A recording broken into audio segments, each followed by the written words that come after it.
They did a show-long angle on Monday involving Kurt Angle. They did an angle involving Angle, where he interrupted Baron Corbin in the opening segment. Corbin had appointed himself the captain of Team Raw in the Men's Survivor Series elimination match.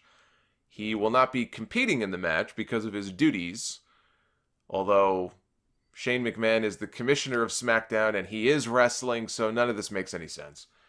But he will be the team captain. He has picked Braun Strowman, Drew McIntyre, and Dolph Ziggler for the team. Kurt challenged him to a match where if he won, he would not only be the captain of Team Raw, much as he was last year, but he would be able to compete in the match. And Corbin did accept the challenge. Later in the show, he left early, though. He was running scared all night of Braun Strowman. And, of course, Braun being pissed at Corbin because of what Corbin did to him at Crown Jewel, hitting him from behind with the championship. So before leaving, he put Drew McIntyre in his place to take on Kurt Angle. So we had Kurt Angle versus Drew McIntyre in the main event. Kurt worked a few matches with Drew at the end of his TNA run. In fact, their last match together, which is kind of eerie, was also in Manchester, England, in this very city. That was on Impact back in 2016. I went back and I watched that last match they had, the Impact match where Drew won. And it's a hell of a match. Kurt put Drew over at the end of that match. He tapped out to a crossface. That was by Angle's request. That was a match that Kurt had asked for at the time. He wanted to do the honors for Drew, at the time Drew Galloway, on his way out. So how fitting it would be for us to be back here in Manchester for round 3, because I believe I think Kurt beat Drew in their first match. Drew won the second match. And so this technically was their third, the rubber match, I guess. And this was not as good. Decisively not as good as those matches. In the last 2 years, I guess it's almost 3 years now, with all of his injuries, this guy, he's probably got the body of a 60-year-old. He still stays in great shape, Kurt does, but this is not the Kurt Angle of old. I still think you have people out there who expect that this guy is going to come out and be kind of the machine that he used to be, and he just isn't. And it showed here. And the way they booked this, they booked it for McIntyre to dominate. So it wasn't just the fact that Kurt's older and his body isn't what it used to be. This was also in part by design, the way this match was booked, to make Drew look like a beast and to make Angle look basically like an old guy. Because that's what he totally came across as in this match. And Kurt got some offense in. It wasn't a squash, but it was depressing to watch Kurt Angle out there getting his ass whooped so decisively. And I said during my Crown Jewel review, I said Kurt losing to Dolph Ziggler in that first round of the World Cup really killed whatever drawing power he may have still had, at least in my eyes, as far as like a big singles match. Because if you're going to build to a big Kurt Angle singles match at WrestleMania, but you have him in some random tournament first round match in Saudi Arabia going out there and losing to Dolph Ziggler, I'm sorry, but that's going to, pretty much kill whatever interest or appeal that there's probably going to be in seeing Kurt Angle wrestle a singles match. And I'm not saying Dolph is a bad wrestler. Dolph is garbage or anything like that. He's not. But you can only start and stop with the same person for so long and tease it for so long before you just stop caring, which is what happened to me with Dolph Ziggler a long time ago. It's funny, you go back and listen to earlier sound offs from years ago, and I'm a big proponent and a big advocate for Dolph. And I'm not against him getting kind of the little push he's getting now.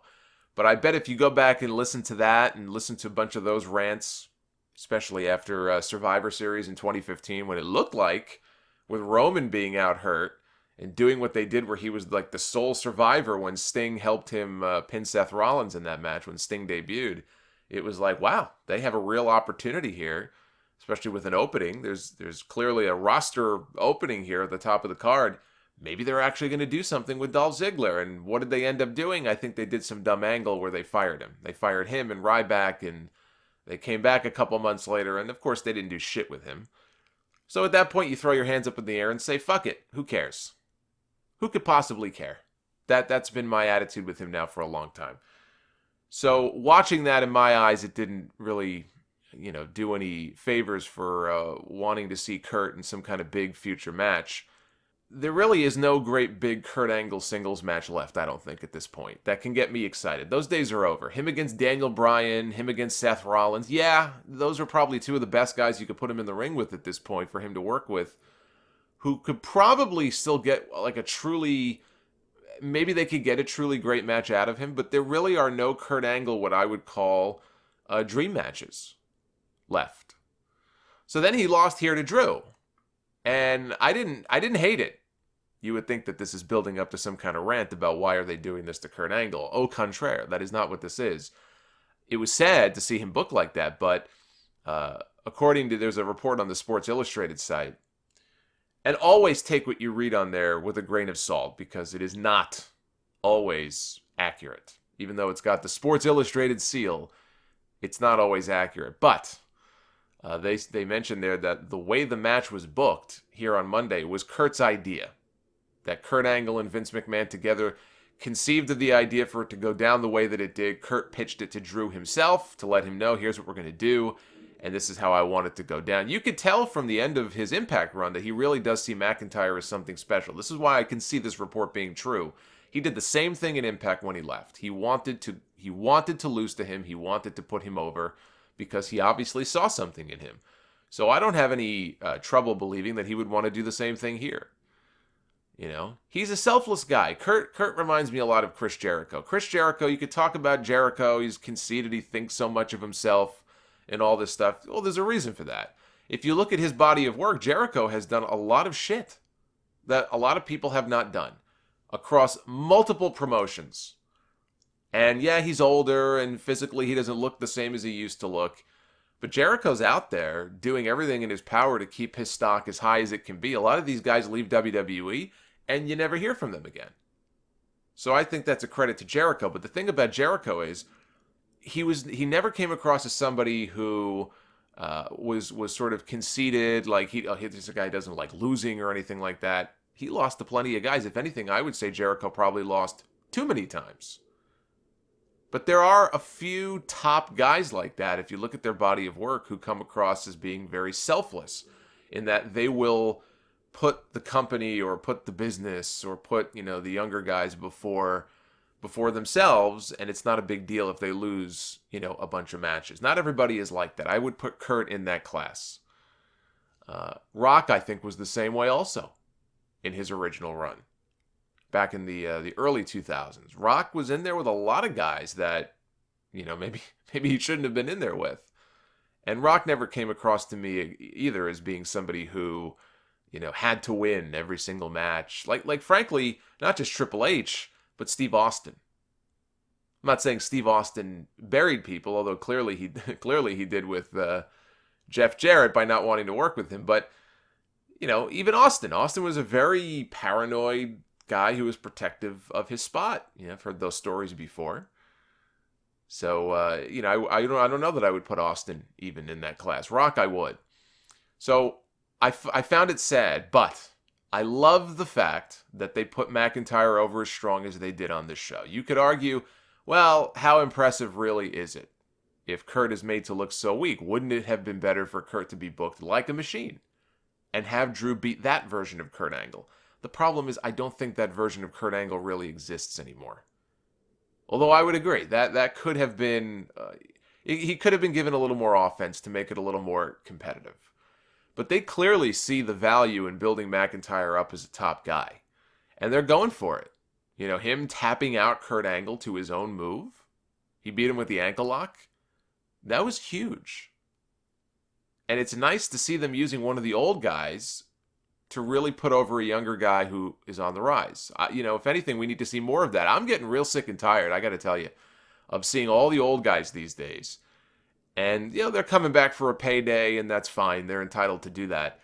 I never thought I would say anything like that. I like nostalgia as much as anybody. I used to get excited when they would have a big name coming back, big WrestleMania match, whoever it was. But now, it just feels like it happens every single week. It happens so often that it loses whatever special feeling it may have had. Crown Jewel was a great example of that. Hulk Hogan, Shawn Michaels, Triple H, The Undertaker, Kurt Angle. What is this, an all-star show? What about everybody else? I mean, obviously that's not what the Saudi prince wanted, so he got all these big names. But even after the Saudi show, he had Trish and Lita. They're wrestling matches on Raw like it's nothing. It's too much all at once. It's too much. Too much nostalgia at the expense of the newer talent. And here, they use one of those old stars exactly the way that they should have to make Drew look like a star. And I said on this podcast months ago, and I'm sure I'm not the only one, but I can only speak for myself here. It was many months ago, and I made the comment. I said, if Drew McIntyre is not a champion by or before WrestleMania 35, then there is something wrong with the people making decisions in this company. You can tell lately that they're taking their time with it, that they're all in on McIntyre. They're building it slowly. He would have gotten there regardless, I think, but I also think Roman Reigns leaving, taking a leave of absence, it's only going to help his cause. It sounds kind of shitty to say that, but, Roman going down when he did opens up opportunities for other people that maybe wouldn't have been there. And Drew, I would put at the top of that list. I think he benefits maybe more than anybody. They need somebody to help fill those shoes, and I think Drew can be that guy as a babyface, ultimately. I think he could be the guy to do it. But what Kurt did here was huge. And with Kurt, if they do want to build him up for a big singles match at WrestleMania, then I think they've got to go with the Rocky story. You make it a redemption story, similar to what they did with Ric Flair heading into that retirement match at WrestleMania 24. You had Flair, he was losing and had no confidence in himself. And then finally they said, look, if you lose one more match, you're done. You're going to be forced to retire. And suddenly, Ric Flair went on a win streak until Shawn Michaels beat him. I'm not saying they have to make it where if Kurt loses his next match, he's got to retire. You don't have to copy that exact same story. But he could lose some more, and then maybe after he has a strong showing in the Rumble, maybe he starts winning again. Until he gets matched up with another young guy at WrestleMania, and ultimately he falls short. But does he still have that last one great singles match left in him? I really think it's going to come down to who he's in the ring with, because I think that version of Kurt Angle really just doesn't exist anymore.